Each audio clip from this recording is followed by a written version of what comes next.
हाय, नमस्ते. अनिता पुणेकर. आता हा नवीन चॅनल आहे आपला आणि लोकांना खूप स्टोऱ्या आवडतात.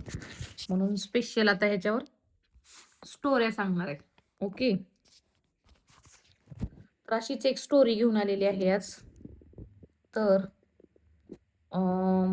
स्टोरीचं टायटल बघा. म्हणजे 4 पोरांची आई असती ही बाई. 4 पोरांची आई आणि प्रियकरासोबत गेली पळून. आता स्टोरीला चालू करूया आपण. आता ही बाई 4 मुलांची आई आहे. आणि ऑब्विसली तुम्ही म्हणताल आता ही बाई का पळून गेली मग. त्यासाठी तुम्हाला कंटिन्यू स्टोरी पूर्ण ऐकायची आहे. ओके. सत्य घटनावर आधारित सर्व स्टोरी असणार आहेत आपल्या. तर तर बघा, ही जी घटना कुठे घडली आहे, सोलापूर जिल्ह्यामध्ये. सोलापूर जिल्ह्यामध्ये खेड म्हणून एक कुठं तर खेड गाव आहे आणि तिथे ही सत्य घटना घडलेली आहे. तर ही जी महिला आहे हिचं नाव आहे अंबिका काळे आणि तिच्या नवऱ्याचं नाव आहे रवी काळे. अंबिका काळे 30 वर्षाची विवाहित महिला आहे आणि तिचा नवरा एक आहे 35-36 वयाचा. ओके. आणि यांना 4 मुलं आहेत. 3 मुली आणि 1 मुलगा. आणि छानपैकी संसार आपला नाही का, म्हणजे नवरा तर काम कष्ट करतोय, असा कामाला वगैरे जात असतो. छोटी मोठी मिळेल तर काम करतो प्रपंचासाठी आणि अशा प्रकारे यांचा प्रपंच चाललेला असतो. आता सुरुवातीच्या काळात सर्व काही व्यवस्थित असतं, व्यवस्थित चाललेलं असतं, मुलं वगैरे होते. आणि सुरुवातीला तर काय म्हणजे व्यवस्थित असतं, तिला ती 4 मुलं होईपर्यंत काय नवऱ्याला तिचं म्हणजे नवरा बायकोचं चांगलं चाललेलं असतं. पण नंतर नंतर काय होतं, आता 4 मुलं झाली त्याच्यामुळं नवऱ्यावर खूप जबाबदारी पडती. प्रपंच वाढल्यामुळं मग खर्च पाणी आणि खूप खर्च पाणी वाढतो. आणि खर्च वगैरे वाढल्यामुळं मग तो माणूस दिवसभर काम करायचा प्रपंचासाठी आणि रात्री आलं की त्याला कंटाळा यायचा, झोपायचा तो कामाने कंटाळून. पण ह्याच्यामुळं काय व्हायला लागलं, की त्याची जी पत्नी होती 30 वर्षाची आणि हिची जी शारीरिक भूक होती ती खूप होती, शारीरिक भूक. आणि तिचं काही भागत नव्हतं, नवऱ्याकडनं भागना झालं तिला. 4 मुलं होऊन सुद्धा तिची इच्छा अजून होतीच करायची खूप. बघा म्हणजे ह्या बाईची 4 मुलं होऊन पण खाज पूर्ण झाली नव्हती. तिची अजून खाज खूप होती आणि तिची जी खाज होती ती भागत नव्हती नवऱ्याकडनं. तुम्ही म्हणसाल आता ह्यात हसण्यासारखं, सॉरी. थोडंसं असं गमतीशीर काही पॉइंट आला की हसू येतं. बघा आता 4-4 मुलं होऊन सुद्धा ह्या बाईला शारीरिक सुखाची एवढी ओढ आहे. तर आता मग मला पण हसू आलं सांगताना तुम्हाला. आणि ही महिला खूप सुंदर होती अतिशय दिसायला. जरी तिला 4 मुलं असली तरी अशी वाटायची नाही. तिची म्हणजे मेंटेनन्स वगैरे छान होता ठेवण्याचा, फिगरचा वगैरे. आणि गोरी नाकशेर होती आणि त्याच्यामुळे बघितल्याक्षणी कुणालाही डोळ्यात प्रेमात पडण्यासारखं तिचं शरीर होतं, बांधा वगैरे. आणि कुणीही तिच्या नाही का तिला म्हणजे प्रेमात पडण्यासारखी बाई होती.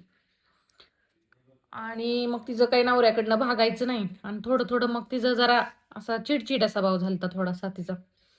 पण अशातच तिच्या नवऱ्याचा एक मित्र असतो, म्हणजे नातेवाईक त्यांच्यातला एक मुलगा असा असतो, पण तरुण असतो, 25 ते 26 वयातला तरुण मुलगा. त्याचं लग्न वगैरे नसतं झालेलं. आणि मग तो सारखा त्यांच्या घरी त्याचं येणं-जाणं असायचं. मग येण्या-जाण्यात यांचं बोलणं व्हायला लागलं, गप्पा व्हायला लागल्या. आणि मग हिला पण तो तरुण वयाने असल्यामुळे हिला पण तो आवडायला लागला. आणि हिनं मग त्याच्यावर भुरळ टाकायला सुरुवात केली. त्याच्याशी गोड-गोड बोलायचं. त्याला तिच्या जाळ्यात फसवलं. आणि ही पण काही दिसायला वाईट नव्हती. मुलं असली तर काय आजकाल पोरांना टाईमपाससाठी.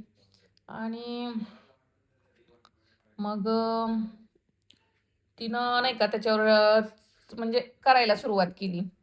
अशी त्याच्यावर मग तिनं म्हणजे त्याला स्वतःहूनच म्हणली असं-असं सर्व, की नाही का, त्याला प्रेमात पाडलं.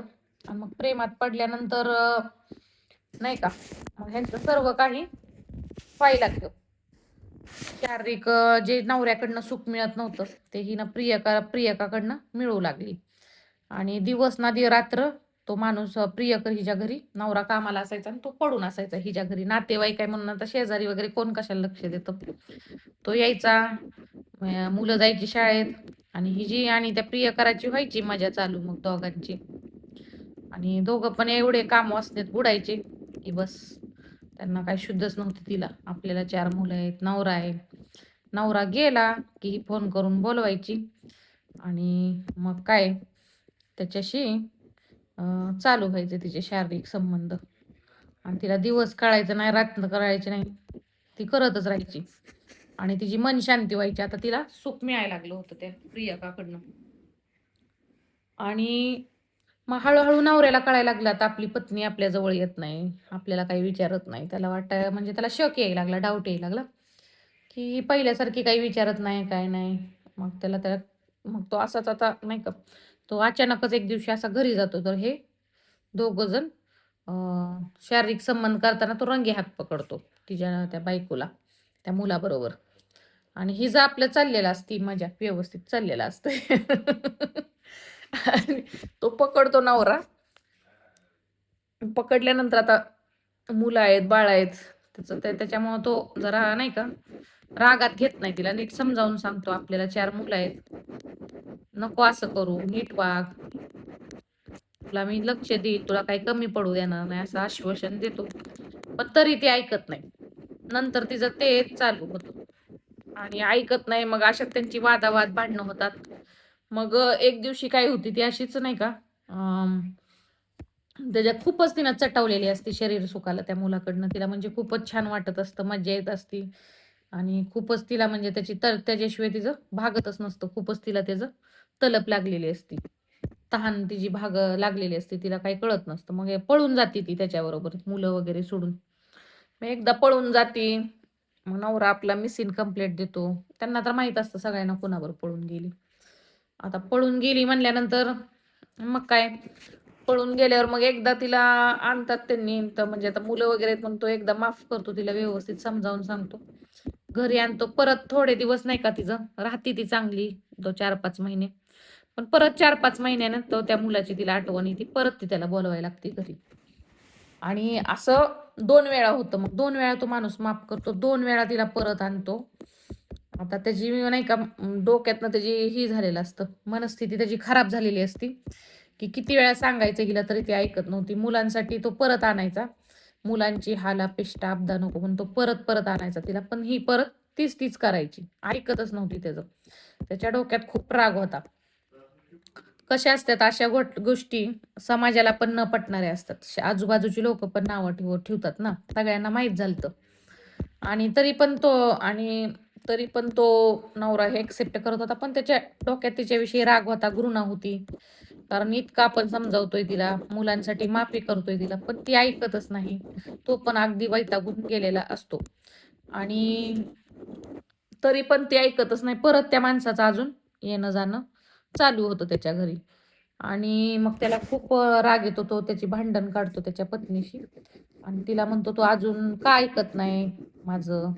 असं बाचाबाची करते, एकमेकांची भांडणं लागत जातं.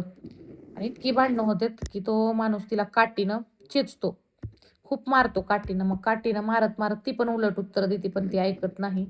ती म्हणती, तू त्याला बोलती काय काय, तू ना तुझ्यात काय दम नाही, तुझ्यातनं काय होत नाही. आता तुला काय, तू म्हातारा झाला, वयस्कर झाला, तुझ्याच्यानं काही माझं भागत नाही. असं तसं त्याला खूप मग राग येतो. त्याच्या मर्दानगीवर सवाल करतो. मग तो म्हणतो, 3 मुलं 4 पोर लेकरं काय तुला उगत झालेत का अशी मर्दानगी असल्याशिवाय हा माझ्यात. पण तशात बाचाबाची करत करत मग ती ती खूपच अशी घाण घाण त्याला बोलती आणि त्याच्याकडनं एक लोखंडाची वस्तू तो तिच्या डोक्यात घालतो आणि तिथं तिचा मृत्यू होतो. ओके. ती मरती आणि मग अशा प्रकारे तिचा जीव जातो. चांगल्या सुखी संसाराचं ह्या बाईनी वाटोळं करून घेतलंय. ह्या कथेतनं गोष्टीतनं सत्य घडलेली घटना आहे. तुम्हाला काय वाटतं, कुणाची चूक आहे, नवऱ्याची का बायकोची चूक आहे? हा, का कमी वयात मुलं झाल्यामुळे हे सर्व झालं? कारण कमी वयात पण एवढी 4-4 मुलं देण्याची गरज नव्हती. तिची जवानी होती, मुलांमुळे तिचं नवरा लक्ष देत नव्हता, असं तिचं भागत नव्हतं. त्यातनं ही काम वासनेतनं ही अशी चांगल्या प्रपंचाचं वाटोळं झालेलं आहे. ह्यात घेण्यासारखं खूप काही आहे ह्या गोष्टीत ना. मग तो नवरा फोन वगैरे करतो, सांगतो आता ती 4 मुलं पुरकी झाली. ही दोघं तर हे तो नवरा गेला जेलमध्ये, ही तर मेली, पण त्या मुलांचं लाईफ फ्युचर बरबाद झालं. अशा घटनेमुळं बायका विचार करत नाहीत मुलांचा पण वाचण्यापुढं. काम वाचण्यासाठी त्या बाईने अख्खा प्रपंच वाटोळ केला आणि तिच्या 4 मुलांचं फ्युचर पण खराब झालं आता. आता त्या मुलांची कुठेतरी व्यवस्था करतील. त्यांचं होईल, पण त्यांना आई-वडिलांच्या प्रेमाला ती कायमची पोरकी झालेली आहे. कशी वाटली स्टोरी? आवडल्यास लाईक करा, सबस्क्राईब करा नवीन चॅनलवर. तुम्हाला नवीन-नवीन स्टोऱ्या सांगितल्या जातील.